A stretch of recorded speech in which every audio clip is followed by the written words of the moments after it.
हवा में खुशी की उमंग थी, गलियों में हंसी गूंज रही थी। होली थी, रंगों का त्योहार। एक ऐसा दिन जब सारे भेदभाव रंगों के बादल में घुल जाते हैं। लोग गलियों में नाच रहे थे, उनके चेहरे खुशी से चमक रहे थे। वे एक दूसरे पर लाल, पीले, हरे और नीले रंगों की बौछार कर रहे थे। गुजिया की मीठी खुशबू और ढोलक की थाप हवा में तैर रही थी और त्योहार की रौनक बढ़ा रही थी। अनजान लोग दोस्त बन गए, होली की एकता की भावना को अपनाते हुए। यह दिन था चिंताओं को भूलने, गलतियों को माफ करने और जिंदगी की खुशी में डूब जाने का। इस रंगारंग उत्सव के बीच तीन हस्तियां अलग दिख रही थीं। उनकी मौजूदगी से शांति और प्रेम का आभास हो रहा था। भगवान कृष्ण, दिव्य बांसुरी वादक, उनकी आंखों में शरारत और प्रेम की चमक थी। वे ईसा मसीह के बगल में खड़े थे, जिनके शांत चेहरे पर करुणा और क्षमा का भाव था। उनके साथ पैगंबर मोहम्मद थे, जिनके सौम्य व्यवहार से ज्ञान और विनम्रता झलक रही थी।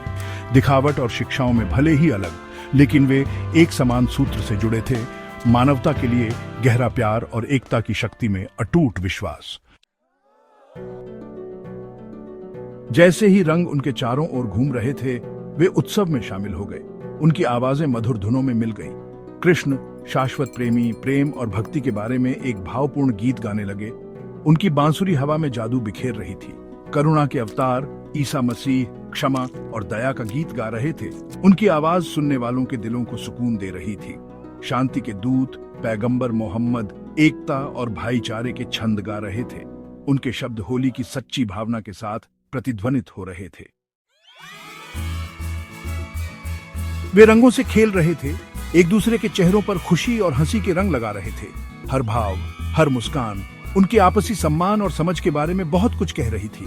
इन दिव्य हस्तियों को एक साथ उत्सव मनाते देखना होली के सद्भाव और एकता के संदेश का एक शक्तिशाली प्रमाण था।